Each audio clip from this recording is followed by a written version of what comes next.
नमस्कार दोस्तों, GNS news में आपका स्वागत है। हर उपयोगी जानकारी और काम की खबर से अपडेट रहने के लिए अभी सब्सक्राइब करें हमारे चैनल को और साथ में बेल आइकन भी प्रेस कर लें और वीडियो को ज्यादा से ज्यादा दोस्तों में शेयर करें। तो चलिए बढ़ते हैं खबरों की ओर।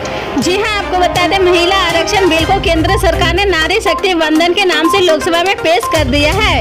इस बिल में महिलाओं को लोकसभा और राज्यों की विधानसभाओं में 33% आरक्षण का प्रावधान रखा गया है।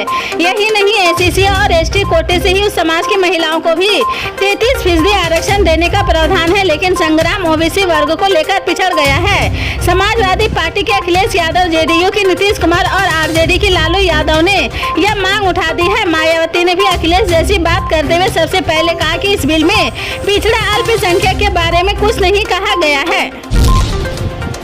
देश को नया सांसद भवन मिल गया है। गणेश चतुर्थी के शुभ अवसर पर नए सांसद भवन में विशेष सत्र के दूसरे दिन की कार्रवाई हुई है। इससे पहले पुराने सांसद भवन में सोमवार को सत्र का आगाज हुआ है। इस दौरान तमाम तस्वीरें सामने आई है, लेकिन एक तस्वीर पर लगभग हर किसी की नजर ठहर गई है और वह तस्वीर भी कांग्रेस संसदीय दल की अध्यक्ष सोनिया गांधी के पास बैठे केंद्रीय मंत्री ज्योतिरादित्य सिंधिया की है। दरअसल लोकसभा और राज्यसभा की आखिरी बैठक के साथ पुराने सांसद भवन से औपचारिक निकास के उपलक्ष्य में एक समारोह आयोजित किया गया था। इस दौरान पुराने सांसद भवन के सेंट्रल हॉल में सभी सांसद मौजूद थे। इस दौरान कांग्रेस की पूर्व अध्यक्ष सोनिया गांधी और केंद्रीय मंत्री ज्योतिरादित्य सिंधिया साथ बैठे थे। राजस्थान के मुख्यमंत्री अशोक गहलोत को राउज एवेन्यू कोर्ट से झटका लगा है। केंद्रीय मंत्री गजेंद्र सिंह शेखावत की ओर से दायर मानहानि मामले में राजस्थान के मुख्यमंत्री अशोक गहलोत की खुद को आरोप मुक्त करने की मांग वाली याचिका राउज एवेन्यू स्थित एसपी एमएलए विशेष कोर्ट ने खारिज कर दी है।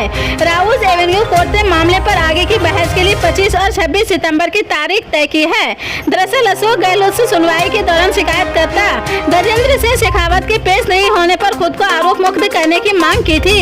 केंद्रीय मंत्री गजेंद्र सिंह शेखावत ने इसी साल मार्च में राजस्थान के मुख्यमंत्री के खिलाफ मानहानि का मामला दर्ज कराया है।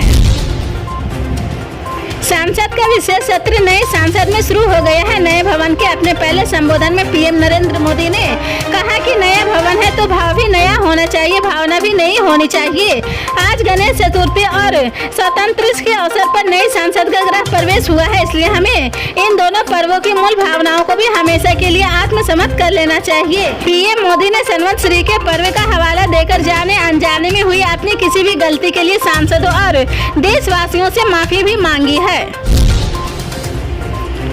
संसद का सोमवार से शुरू हुआ 5 दिवसीय विशेष सत्र पहले दिन पुराने सांसद में हुआ है, लेकिन दूसरे दिन यानी मंगलवार को चर्चा नए सांसद में शुरू हो गई है। पीएम मोदी, रक्षा मंत्री राजनाथ सिंह, गृह मंत्री अमित शाह, बीजेपी के राष्ट्रीय अध्यक्ष जेपी नड्डा और कई सांसदों सहित नए सांसद भवन पहुंचे हैं। नए सांसद में शुरू हुई सदन की कार्रवाई को लेकर बाद में कई विपक्षी सांसद भी यहां गए हैं। इससे पहले इन सभी नेताओं ने पुराने सांसद के केंद्रीय कक्ष में हुए कार्यक्रम में हिस्सा लिया था।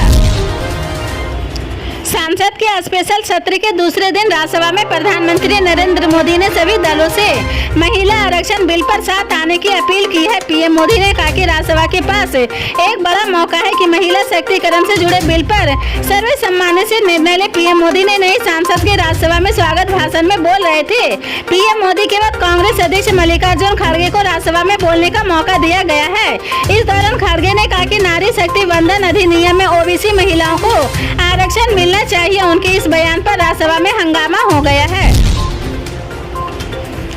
राष्ट्रवादी कांग्रेस पार्टी के नेताओं, बीजेपी के विधायक गोपी चंद पडलकर की महाराष्ट्र के उप मुख्यमंत्री अजित पवार के खिलाफ की गई टिप्पणी पर आपत्ति जताते हुए सत्ता पक्ष से विधान परिषद सदस्य के खिलाफ कार्रवाई करने की मांग की है। पडलकर ने महाराष्ट्र में धनगर समुदाय के मुद्दों पर मुख्यमंत्री एकनाथ शिंदे और उप मुख्यमंत्री देवेंद्र फडणवीस को पत्र लिखा है। जब उनसे पूछा गया कि उन्होंने इस सिलसिले में उप मुख्यमंत्री अजित पवार को पत्र क्यों नहीं लिखा, तो पडलकर ने जवाब दिया कि अजित पवार एक चालाक भोरिये का चालाक सवाखर है और उनसे संपर्क करने की कोई जरूरत नहीं है। हरियाणा में हुई नौ हिंसा के मामले मामले में गिरफ्तार हुए फिरोजपुर झिरका से कांग्रेस विधायक मामन खान को सीजीएम जगेंद्र सिंह कोर्ट में पेश किया गया है। कोर्ट ने उनको 14 दिन की न्यायिक हिरासत में जेल भेजने का आदेश दिया है। विधायक मामन अब नूह जेल में बंद रहेंगे। कोर्ट में दोनों पक्षों के बीच तकरीबन 20 मिनट बहस हुई है। इसके बाद कोर्ट ने अपना फैसला सुनाया है। नूह हिंसा में दर्ज केसों की जांच कर रही पुलिस की स्पेशल इन्वेस्टिगेशन का आरोप है कि कांग्रेस विधायक सहयोग नहीं कर रहे हैं। राजस्थान में इस बार विधानसभा चुनाव में बीजेपी के विधायकों, पूर्व विधायक और सांसदों के परिवार तथा रिश्तेदारों को टिकट दिलाने की मंशा पूरी नहीं होगी। बीजेपी इस बार सीनियर विधायक या पूर्व विधायक का टिकट काटने पर उनके पुत्री, पत्नी या किसी रिश्तेदार को टिकट नहीं देगी। न ही विधायक के चुनाव न लड़ने पर बेटे या रिश्तेदार को टिकट देगी। सिर्फ कुछ विशेष परिस्थितियों में ही केंद्रीय संसदीय बोर्ड पर इस पर फैसला कर सकता है। इनकम टैक्स विभाग ने दिल्ली एनसीआर में एक बड़े सर्च ऑपरेशन को मंगलवार को खत्म किया है। सर्च ऑपरेशन पूरा होने के बाद इनकम टैक्स के एक सूत्र ने बताया कि छापेमारी के दौरान 3 प्रमुख बिल्डर ग्रुपों के पास से कई संदिग्ध लेनदेन, बैंकिंग डॉक्यूमेंट सहित नकदी लेनदेन के दस्तावेज और सबूत मिले हैं। उनको देखकर ऐसे शुरुआती अनुमान है कि 400 करोड़ रुपए से ज्यादा की टैक्स चोरी को इन बिल्डर ग्रुपों ने अंजाम दिया है। हालांकि इस मामले में तफ्तीश का दायरा जैसे जैसे आगे बढ़ेगा, टैक्स चोरी की रकम में और ज्यादा खुलासा हो सकता है। करीबन 3 दशकों की अटकलों और कलहों के बाद महिला आरक्षण बिल को आज नए सांसद भवन में कानून मंत्री अर्जुन राम मेघवाल ने पेश किया है, जिसे ध्वनि मत के जरिए लोकसभा में पेश किया गया है। दोनों सदनों से इस बिल के पास होते ही सांसद और राज्य विधानसभाओं में महिलाओं के लिए 33% आरक्षण तय हो जाएगा। यह बिल कानून बनने के बाद 15 साल तक लागू रहेगा। हालांकि आरक्षण की समय सीमा बढ़ाई जा सकती है। बिल को पेश करते हुए केंद्रीय मंत्री ने कहा कि कानून बनने पर संसद में महिला सांसदों की संख्या 181 हो जाएगी।